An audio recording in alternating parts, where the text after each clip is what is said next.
વાલા વિદ્યાર્થી લક્ષ સ્કૂલ ઓફ સાયન્સ ઓનલાઈન ટીચિંગમાં તમારું હાર્દિક સ્વાગત છે. જય હિન્દ વાલે મિત્રો, પ્રિય વિદ્યાર્થીઓ અને માનનીય પેરેન્ટ્સ. તમે જાણો જ છો, આ મહામારી દરમિયાન બધાની જ નાણાકીય સ્થિતિ સારી નથી. છતાં લક્ષ સ્કૂલ ઓફ સાયન્સે ઘણી ધીરજ ધરી ઓનલાઈન ટીચિંગ ચાલુ રાખ્યું છે. આમ લક્ષ સ્કૂલ પોતાની ફરજ ચૂકી નથી, તો આપણે આપણી ફરજ ચૂકવીશી જ નહીં. તો વિદ્યાર્થી મિત્રો, વાલીગણ, જે વિદ્યાર્થીની ગયા વર્ષની ફી બાકી છે એ ભરી દેવા અમારી નમ્ર વિનંતી છે. પ્રિય વિદ્યાર્થી મિત્રો અને માનનીય પેરેન્ટ્સ, આપણે ઓનલાઈન ટીચિંગ ચાલુ જ નથી રાખ્યું, પણ અન્ય કરતાં આપણે ઘણું સારું કાર્ય પણ કર્યું છે. હવે ઓનલાઈન ટીચિંગ લગભગ 5 મહિના થવા આવ્યા, તો ચાલુ સત્રની ત્રિમાસિક કે 6 માસિક ફી તો ભરાવી જ જોઈએ. હજુ આપણે ઘણું કાર્ય આગળ કરવાનું છે, માટે શિક્ષકો અને સંસ્થાનો જુસ્સો જળવાયેલો રહે. જો ફી ભરાશે તો એ પર આધારિત શિક્ષક પરિવારના ઘર પણ ચાલશે. આ મહામારી દરમિયાન આપણે એકબીજાનો સહકાર બનીએ. જય હિન્દ વિદ્યાર્થી મિત્રો અને વાલી મિત્રો, આપ સર્વે આ ફી નિયમિત ભરી ઓનલાઈન ટીચિંગ માટે શાળાના શિક્ષકો અને મેનેજમેન્ટનો ઉત્સાહ વધારશો. સંસ્થાને નિયમિત આર્થિક સહકાર આપી આપના બાળકની શૈક્ષણિક કારકિર્દીને વધારે વેગવંતી અને સશક્ત બનાવશો. So it's our humble request to all of you to pay the fees as soon as possible. Thank you so much. વિદ્યાર્થી મિત્રો, લક્ષ સ્કૂલ ઓફ સાયન્સમાં તમારું હાર્દિક સ્વાગત.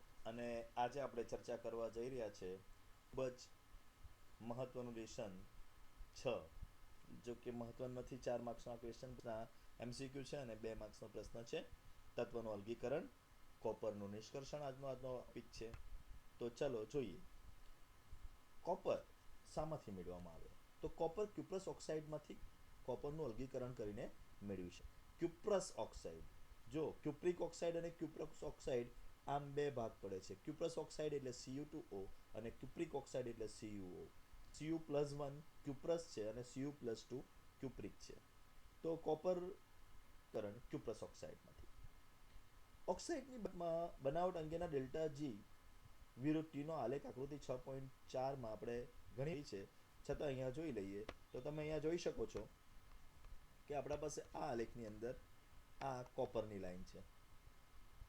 ઓકે, આ કોપરની લાઈનને કાર્બનની લાઈન, કાર્બન ઓક્સિજનમાંથી કાર્બન મળવાની આ લાઈન આ રીતે અહીંયા છેદે છે. અને આ રીતે આપણે જો અગર ઉતારીએ તો નિયર બાય 300 કેલ્વિનની આસપાસ આપણે ગરમી આપીએ તો આપણાથી ઓછી ઉર્જા ઉપર કોપર મળી શકે એમ છે. તો આ મહત્વની વાત છે, એના ઉપયોગ કરીને આપણે આજે કોપરની નિષ્કર્ષણની તૈયારીઓ કરીએ છીએ. તો સૌ પ્રથમ આ વાત આપણે જાણી લીધી. આગળ વધીએ તો ઓક્સાઇડની બનાવટ અંગેના ડેલ્ટા G વિરુદ્ધ T નો આલેખ આકૃતિ 6.4 આપણે હમણાં જોયું. CO2 રેખા લગભગ ઉપર છે. આથી કોપર ઓક્સાઇડ અને અયસ્કને કોક સાથે ગરમ કરતા સીધું ધાતુ રિડક્શન સહેલાઈથી થાય છે. આપણે જોઈ લીધું. કાર્બન મોનોક્સાઇડ અને કાર્બન ડાયોક્સાઇડ બંને રેખાઓ આલેખમાં ખાસ કરીને 500 થી 600 કેલ્વિનના તાપમાનના નીચે જગ્યાએ છે. ઘણા અયસ્કો સલ્ફાઇડ છે અને કેટલાક આયન પણ ધરાવતા હોય છે. સલ્ફાઇડ અયસ્કનું ભુંજન પ્રગલન કરવાથી ઓક્સાઇડ મળે છે. આપણે જાણીએ છીએ કે સલ્ફાઇડ અયસ્કને ઓક્સિજન સાથે ભુંજન કરાવવાથી સલ્ફર ડાયોક્સાઇડ છૂટું પડી જાય છે અને ત્યારબાદ ઓક્સાઇડનું ઉપયોગ કરીને સહેલાઈથી ધાત્વિય કોપરમાં રિડક્શન કરી શકાય છે. હમણાં આપણે ચર્ચા કરી એ પ્રમાણે. તો વત્તા 3 કાર્બનના અણુઓ અને કોપર આપણને મળે છે, કાર્બન મોનોક્સાઇડ છૂટું પડે છે. જસ્ટ આપણે ચર્ચા કરી. ખરેખર પ્રક્રમમાં અને સિલિકા સાથે મિશ્ર કરીને પરાવર્તનની ભઠ્ઠીમાં ગરમ કરવામાં આવે છે. તો આ તો આપણે પહેલા જ ચર્ચા કરી ચૂક્યા છે કે કોપર પાયરાઇડ્સ અને પાયરાઇડ્સનું જ્યારે મિશ્રણ હોય છે, એટલે કોપર પાયરાઇડ્સ એટલે કોપરનું સલ્ફાઇડ અને આયનનું સલ્ફાઇડનું મિશ્રણ હોય છે, ત્યારે એને કેવી રીતે છૂટું પાડવું? તો એને કેવી રીતે છૂટું પાડવું ચર્ચા આપણે ઓલરેડી કરી ચૂક્યા છે. અને એ ચર્ચા ઉપરથી આપણે જ્ઞાત છીએ હવે કે ભાઈ આયરન પાયરાઇટ્સને જુદું કરવા એને રિવર પરાવર્તનની ભઠ્ઠી, બરાબર, રિવર ભઠ્ઠીમાં ગરમ કરવામાં આવે છે.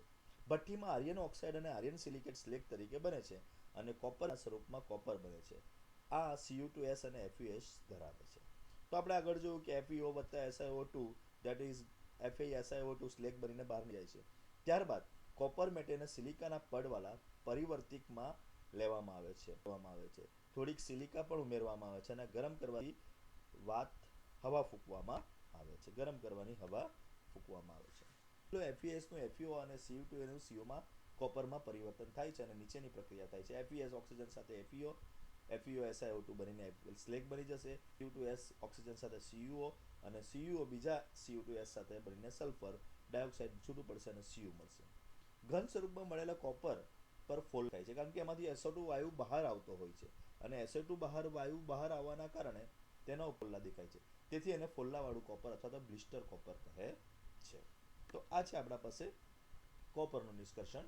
તો કોપરનું નિષ્કર્ષણ ખૂબ જ સહેલાઈથી તમારે યાદ રાખવાનું છે વિદ્યાર્થી મિત્રો કે સૌથી પહેલા આકૃતિની અંદર જોઈએ તો કોપર સૌથી ઊંચી લાઈન ધરાવે છે, પહેલીમાં છે, એટલે એનું ખૂબ જ સરળતાથી કાર્બન મોનોક્સાઇડમાં અથવા તો કાર્બન ડાયોક્સાઇડ ઓક્સિડેશન થશે અને અહીં કોપર સલ્ફાઇડનું અથવા તો આપણા પાસે છે ક્યુપ્રસ સલ્ફાઇડ શું થઈ જશે, રિડક્શન થશે અને આપણને આ મળશે. પણ તે પહેલા આગળની પદ્ધતિ પાછી અહીંયા રિપીટ કરી છે જે આપણે જાણીએ જ છીએ. એ છેલ્લી પ્રક્રિયાઓ આ યાદ રાખવાની છે. FeS ઓક્સિજન સાથે FeO, CuS ઓક્સિજન સાથે Cu2O, FeO જે બને છે સિલિકા સાથે FeSiO3 શું કહેવાય એ બનીને નીકળી જશે બહાર, બરાબર છે, અને સ્લેગ બનીને બહાર નીકળી જશે અને કોપર સલ્ફાઇડ એ કોપર ઓક્સાઇડ સાથે પ્રક્રિયા કરીને કોપરમાં રૂપાંતર મળશે. આ દરમિયાન સલ્ફર ડાયોક્સાઇડ વાયુ બહાર નીકળે છે જેને આપણે ફોલ્લાવાળું કોપર તરીકે ઓળખીએ છીએ. તો આ આપણી પહેલી માહિતી હતી. હવે બીજી માહિતીની અંદર જે પણ ખૂબ જ મહત્વની છે, ઝિંક ઓક્સાઇડ કોક વાપરીને કરવામાં આવે છે. આ કિસ્સામાં તાપમાન કરતાં વધારે ઊંચું હોય છે. ગરમ કરવાના હેતુ માટે ઓક્સાઇડની કોક નાની ઈંટો બનાવવામાં આવે છે.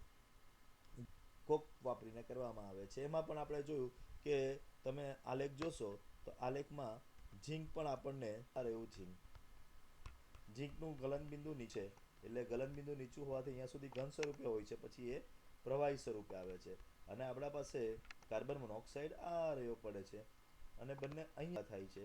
અહીંયાથી તમે નીચે લંબાવશો એટલે નિયર બાય 1073 કેલ્વિનના આસપાસ તેનાથી વધારે આપણને શું જોવા મળે છે, તાપમાન જોવા મળે છે અને એનાથી સરળતાથી કોપરને ઝિંકના ઓક્સાઇડને ઝિંકમાં ફેર્યા. તો આ વાત અહીંયા લાગુ પડી છે. 1673 કેલ્વિન તાપમાન આપ્યું છે. કોક સાથે પ્રક્રિયા કરતા કાર્બન મોનોક્સાઇડ છૂટું પડશે અને ઝિંક છૂટું પડે છે. નિસ્યંદન કરવામાં આવે. એનું ઉત્કલન બિંદુ એટલું નીચું છે તો 1673 કેલ્વિન તાપમાન આપીશું જે 600 કેલ્વિન જેટલું વધારે છે. આપણે 1073 ના નજીક જોયું. ધાતુ શું થઈ જાય છે, બાષ્પીકરણ પામે છે અને તેને બાષ્પનું પછી નિસ્યંદન કરીને તેને ઠંડુ પાડવામાં આવે છે. આમ આપણે ઝિંક મેળવી શકીએ છીએ. તો ઝિંકનું નિષ્કર્ષણ પણ ખૂબ જ સહેલું છે. ઝિંકના નિષ્કર્ષણ પછી હવે આપણે લખાણ સંબંધિત પ્રશ્નોને થોડાક ન્યાય આપીશું. તો લખાણ સંબંધિત પ્રશ્નોની અંદર 6.3 પ્રશ્ન છે આવો કંઈક. પ્રક્રિયા Cr2O3 વત્તા 2L Al2O3 plus 2Cr delta Rg આપણને -421 kg એટલે આપમેળે થવાની છે પ્રક્રિયા. ગિબ્સ ઉર્જાના મૂલ્યોના આધારે ઉષ્માગતિજ સુગમ છે તે ઓરડાના તાપમાને શા માટે થતી નથી? જો ગિબ્સ મુક્ત ઉર્જા -421 કિલો જૂલ છે એટલે આ પ્રક્રિયા તો કયું છે, ડેલ્ટા જી નેગેટિવ છે એટલે આપમેળે થવાની છે. તો પછી આ પ્રક્રિયા ઓરડાના તાપમાન પર કેમ થતી નથી? આ પ્રશ્નનો જવાબ આપણે આપવાનો છે. અહીં પ્રક્રિયા ભલે સુગમ છે પરંતુ પ્રોબ્લેમ શું છે તો કે જ્યારે એલ્યુમિનિયમ જ્યાં સુધી પોતાની કોઈ ઉત્તેજિત અવસ્થા પ્રાપ્ત નથી કરતું ત્યાં સુધી ઓક્સિજન સાથે પ્રક્રિયા નથી કરતું. તો એલ્યુમિનિયમને અમુક સક્રિયકરણ ઉર્જાની જરૂર છે, મળશે પછી જ એ ઓક્સિજન સાથે પ્રક્રિયા કરશે. તો એલ્યુમિનિયમની સક્રિયકરણ ઉર્જા નહીં પહોંચાય ત્યાં સુધી આપણે એને ગરમ કરવું પડશે. આમ ઓરડાના તાપમાન પર એ પ્રક્રિયા નહીં થાય. એને ગરમ કરીને આપણે અમુક આપીશું ત્યાર પછી જ એ પ્રક્રિયા કરશે. ઓકે, તો આ મુખ્ય મુદ્દો છે કે ભાઈ આ -421 કેજી જે ડિગ્રી છે એટલે આરામથી આપમેળે થશે, પરંતુ એલ્યુમિનિયમને ઉત્તેજિત થતા વાર લાગશે, એની ઉર્જા ઊંચી છે અને એટલા માટે આપણે એને સહેલાઈથી પ્રક્રિયા કરાવી શકતા નથી ઓરડાના તાપમાને. શું એ સાચું છે કે કોઈ પણ સ્થિતિમાં MgAl2O3 નું રિડક્શન કરી શકે છે અને MgO નું રિડક્શન Al કરી શકે છે? આ પરિસ્થિતિઓ શું હશે? ના, સાચું નથી કે કોઈ પણ પરિસ્થિતિમાં MgAl2O3 નું રિડક્શન કરી શકે છે. આપણે જોઈએ, આલેખ જોઈએ, MgO3 એનું રિડક્શન ક્યારે કરી શકશે, એટલા માટે આપણે આ આલેખ રાખ્યો છે. જો અહીંયા પોઈન્ટ A આપ્યો છે, આ પોઈન્ટ A ઉપર બંને ભેગા થાય છે, અહીંયા Mg અને Al2O3, અને અહીંયા આપણે લીટી દોરીએ તો આ લીટી મેચ થાય છે. લગભગ એ 1350 થી 1350 નું આપણે આંકલન કરી શકીએ છીએ. તો 1350 થી નીચા તાપમાને Al2O3 નું રિડક્શન કરી શકશે, બરાબર? તો અને 1350 થી હવે પેલું પણ મળે છે, 1350 થી ઊંચું તાપમાન હોય તો એલ્યુમિનિયમ MgO નું રિડક્શન કરશે. એટલે અહીંયા આ જે આંકડો બંનેનો મેચ થાય છે એ 1350 છે. 1350 થી નીચે તાપમાને કોણ નીચે છે? Mg છે, તો એ Al2O3 નું રિએક્શન કરશે. અને એનાથી ઉલટું હોય તો 1350 થી ઉપરનો આંકડો હોય અને એકબીજાને ભેગા થાય છે, એટલે બંને. એ જ રીતે તમે કોનું કોનું નક્કી કરી શકો છો, કયા બે ભેગા થાય છે જોઈએ આપણે. જો અહીંયા આ જગ્યા ઉપર આને આપણે લંબાવીએ તો આ Fe લંબાઈ જાય છે આ રીતે, અને એ અહીંયા ભેગું થાય છે Cu ના સાથે. તો આમ છે 1473 કેલ્વિન છે, બરાબર? તો 1473 કેલ્વિન તાપમાને Fe થી નીચા તાપમાને FeCuO નું શું કરી શકે છે? રિડક્શન.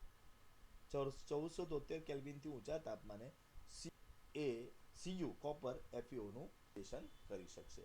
તો એવી આ સમજૂતી આપણે લેવાની છે આ ટોપિકમાં. કે તમને આ બંને પ્રશ્ન જે ચલ તો ડિયર સ્ટુડન્ટ્સ, આપણે તાપ ધાતુ એનર્જી ઉષ્માગતીય સિદ્ધાંત કેવી રીતે લાગુ પડી શકાય, એલિંગહામના ગ્રાફથી લાગુ પડી શકાય. આવા જ સિદ્ધાંતો દ્રાવણમાં અથવા પીગલિત અવસ્થામાં રિડક્શન કરવા માટે અસરકારક છે.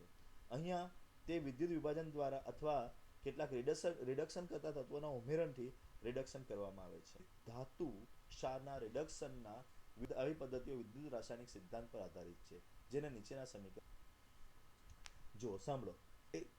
કોઈમાંથી પણ વિદ્યુત પ્રવાહ પસાર કરવાનો હોય તો અને એનું વિદ્યુત વિભાજન કરવાનું હોય તો લેસન નંબર 3 જોયું કે તે પ્રવાહી અવસ્થામાં હોવું જોઈએ, તો આપણે એને વધારે ન્યાય આપીએ. તો પ્રવાહી અવસ્થામાં હોવા માટે બે વસ્તુ છે, એક તેનું દ્રાવણ બનાવી શકાય અથવા તો પછી તેને પીગાડી.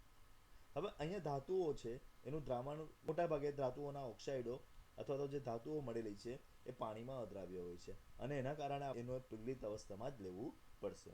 આમ આપણે આગળ તાપ ધાતુ કર્મવિધિ એટલે કે પાયરોમેટોલોજીને શીખી ગયા. ઓકે, આવા જ હવે સિદ્ધાંતો દ્રાવણ અથવા પીગલિત અવસ્થાના ધાતુ આયનને રિડક્શન કરવા માટે અસરકારક છે. તો હવે તે જ સિદ્ધાંત હવે આપણે બીજી રીતે આમાં એપ્લાય કરવાનો છે. જો ધાતુના ઓક્સાઇડ જો દ્રાવ્ય થઈ જતા હોય તો તેનું દ્રાવણ બનાવી લેવાય, જ્યાં દ્રાવ્ય નહીં થતા હોય ત્યાં તેને ઓગાળી નાખાય. આમ એ ઓગાળીને અને પછી તેનું વિદ્યુત વિભાજન કરવામાં આવે. તો પીગલિત ધાતુ ક્ષાર રિડક્શનમાં વિદ્યુત વિભાજન કરવામાં આવે છે. આવી પદ્ધતિઓ વિદ્યુત રાસાયણિક કાર્ય કરે છે, અને વિદ્યુત રાસાયણિક સિદ્ધાંત શું હશે? ડેલ્ટા G બરાબર -NFe છે. હવે N એ ઇલેક્ટ્રોન છે, F ફેરેડે કોન્સ્ટન્ટ છે 96500, બાકી રહ્યો છે E ડિગ્રી. જો E ડિગ્રી પોઝિટિવ હોય તો તેનું સહેલાઈથી વિદ્યુત વિભાજન થાય, પણ E ડિગ્રી નેગેટિવ હોય તો માઇનસ પ્લસ થઈ જાય, ડેલ્ટા G પ્લસ થઈ જતા આપમેળે પ્રક્રિયા થતી નથી. એટલે અહીં આપણે ખૂબ જ સાચવવાનું રહેશે. તો જોઈએ તો વિદ્યુત વિભાજનની પહેલા ચર્ચા કરીએ તો સાદું વિદ્યુત વિભાજન કોને કહેવાય? સાદું વિદ્યુત વિભાજન એને કહેવાય કે જ્યાં સામાન્ય રીતે પીગલિત અવસ્થામાં બે કાર્બનના અથવા તો પ્લેટિનમના ધેટ મીન્સ નિષ્ક્રિય ધાતુ તત્વોને લઈ વિદ્યુત પ્રવાહ પસાર કરવામાં આવે. આ એક સાદામાં સાદું વિદ્યુત વિભાજન છે. ઓકે, અહીંયા n ઇલેક્ટ્રોનની સંખ્યા છે, આપણે પાછલી સમીકરણમાં ડેલ્ટા n એફિશિયલમાં n ઇલેક્ટ્રોનની સંખ્યા છે અને E ડિગ્રી પ્રણાલી દ્વારા રચાયેલ રેડોક્સ યુગ્મનો પ્રમાણિત વિદ્યુત પોટેન્શિયલ છે. વધુ પ્રતિક્રિયાત્મક ધાતુઓના રિડક્શન પોટેન્શિયલ મૂલ્ય વધુ ઋણ હોય છે, તેથી તેમનું રિડક્શન મુશ્કેલ છે. માઇનસ માઇનસ પ્લસ થઈ જાય. જો E ડિગ્રીના મૂલ્યોનો તફાવત ધનને અનુરૂપ હોય અને પરિણામે સમીકરણ 6.4માં નું મૂલ્ય ઋણ બને છે, તેથી આપણે જે ચર્ચા કરી છે તે જ છે આમાં લખેલું. દ્રાવણમાંથી બહાર આવી જશે અને વધુ પ્રતિક્રિયાત્મક ધાતુ દ્રાવણમાં જશે. દાખલા તરીકે કોપર +2, હમણાં જ આપણે ઉપર ચર્ચા વિભાજન ધાતુ ક્ષારોથી કરવામાં આવે. ઓકે, તો ઇલેક્ટ્રોડ અહીંયા લોખંડના લઈ લીધા છે, તો Cu બની જશે અને Fe+2 અંદર જતું રહેશે. સાદા વિદ્યુત વિભાજનમાં M+N આયન વિદ્યુત ધ્રુવ કેથોડ તરફ, જે પોઝિટિવ આયન છે તે કેથોડ તરફ ત્યાં નિક્ષેપિત થાય છે. બરાબર, કારણ ધાતુ ધન છે એટલે ધન એ કોના તરફ આકર્ષાઈ જશે? ઋણ તરફ, કેથોડ તરફ આકર્ષે અને ત્યાં ભેગા થશે. ધાતુની પ્રતિક્રિયાત્મકતાને ધ્યાનમાં રાખીને સાવચેતી રાખવામાં આવે છે અને યોગ્ય પદાર્થને વિદ્યુત ધ્રુવ તરીકે ઉપયોગ કરવામાં આવે છે. કેટલીક વખત પીગલિત દ્રાવ્યને વધુ વિદ્યુત વાહક બનાવવા માટે ઉમેરવામાં આવે છે. હવે અહીંયા મહત્વનું છે, કેમ કોઈ પણ ધાતુ આપણે ઇલેક્ટ્રોડ તરીકે, વિદ્યુત ધ્રુવ તરીકે નહીં વાપરી શકીએ? તો ઘણી ધાતુઓ એકબીજા સાથે પ્રક્રિયા કરતી હોય અને જ્યારે આપણે એવી જ ધાતુને વાપરીશું તો બંને પ્રક્રિયા કરીને આપણને જે પ્યોર અવસ્થામાં જોઈતું હતું તે નહીં મળે. એટલા માટે કોઈ યોગ્ય ધાતુ વાપરવી જરૂરી છે અને એની અંદર આપણે સૌપ્રથમ કાર્ય કરી ગયા એલ્યુમિનિયમનું નિષ્કર્ષણ. એલ્યુમિનિયમની ધાતુ કર્મ વિધિમાં શુદ્ધ કરેલા Al2O3 સોડિયમ એલ્યુમિનિયમ ફ્લોરાઇડ, બધા તમે જાણો છો, આ બધું 10મા ધોરણમાં આવી ગયું છે, અથવા CF2 સાથેમાં આવે છે, જે મેટ્રિક ગલનબિંદુ નીચું લાવે છે. આમ જોવા જઈએ તો એલ્યુમિનિયમનું ગલનબિંદુ ખૂબ જ ઊંચું છે. બરાબર, પરંતુ એની અંદર આપણે સોડિયમ એલ્યુમિનિયમ ફ્લોરાઇડ અથવા તો કેલ્શિયમ ફ્લોરાઇડ નાખીએ તો એના કારણે એનું તાપમાન, એનું જે ગલનબિંદુ છે નીચે અને વાહકતામાં વધારો થાય છે. આમ પિગલિત મેટ્રિક્સનું વિદ્યુત વિભાજન કરી શકાય છે. તો એને નીચા તાપમાને વિદ્યુત વિભાજન કરવા અને નીચું તાપમાન લાવવા માટે આપણે આ બે ફેલ્ડસ્પાર અને ક્રાયા બે વસ્તુ એમાં ઉમેરીએ છીએ. તો ફેલ્ડસ્પાર CF2 છે અને ક્રાયોલાઇટ Na3AlF6 છે. આ બે ઉમેરવાથી એનું તાપમાન બિંદુ નીચું આવે છે, ગલન બિંદુ નીચું આવે છે, સાથે સાથે એ લોકો વિદ્યુતના સુવાહક પણ બને છે. તો અહીંયા CF2 અને Na3AlF6 ને આપણે ઓળખી શકીએ છીએ. કાર્બનનું પડ ચઢાવેલ સ્ટીલના વાસણ કેથોડ તરીકે અને ગ્રેફાઇટ એનોડ તરીકે વપરાય છે. આ બધા આપણે જાણીએ જ છીએ કે એની અંદર કાર્બનનું પડ ચઢાવેલું, આ હવે આપણે અહીંયા જોઈશું. તો તમે જોઈ શકો પડ ચઢાવેલું એક સાધન વાપરવામાં આવે છે, એક પાત્ર લેવામાં આવે છે, જેમાં અહીંયા આપણે કાર્બનનું આ સ્તર ચઢાવેલું છે, દેખાય છે વધારે. ઓકે,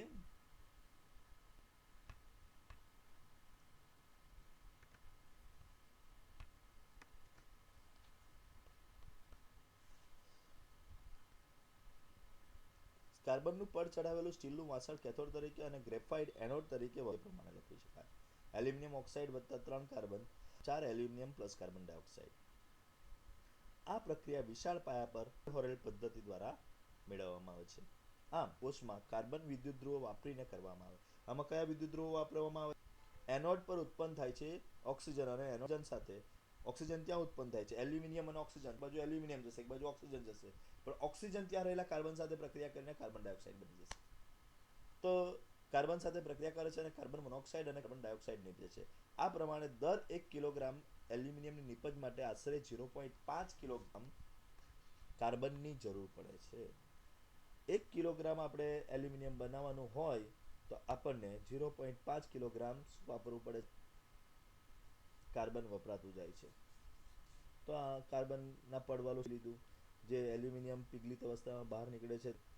ઓકે, ગ્રેફાઇટના આપણે શું લગાવ્યા છે? ત્યાં કેથોડ લગાવ્યા છે, એનોડ અને કેથોડ.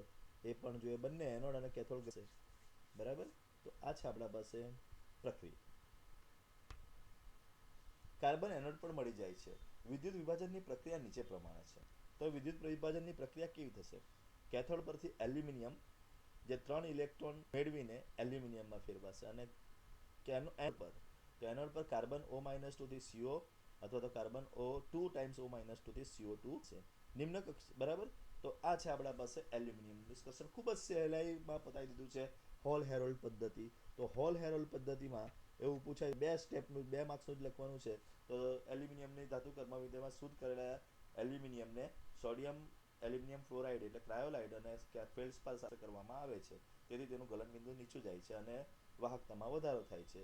કાર્બનના પડ ચડાવેલા એક પાત્રમાં લેવામાં આવે છે અને તેનું વિદ્યુત વિભાજન ગ્રેફાઇટના સળિયા દ્વારા કરવામાં આવે છે. આ પદ્ધતિને હેલ હેરોલ્ડ કહેવામાં આવે છે. સમગ્ર પ્રક્રિયા આ પ્રમાણે છે. આટલું લખી દીધું બરાબર. એનોડ પર કોણ જમા થશે અને કેથોડ પર કોણ જમા થશે એ લખી દેવાનું છે અને આ ખાસ યાદ રાખવાનું છે. આના પરથી એમસીક્યુ બનાવી શકાય કે ભાઈ એક ગ્રામમાં 0.5 કાર્બન વપરાય, કિલોગ્રામ કાર્બન વપરાય, તો 100 કિલોગ્રામ એલ્યુમિનિયમ મેળવવાનું હોય તો કેટલા કિલોગ્રામ કાર્બન જોઈશે?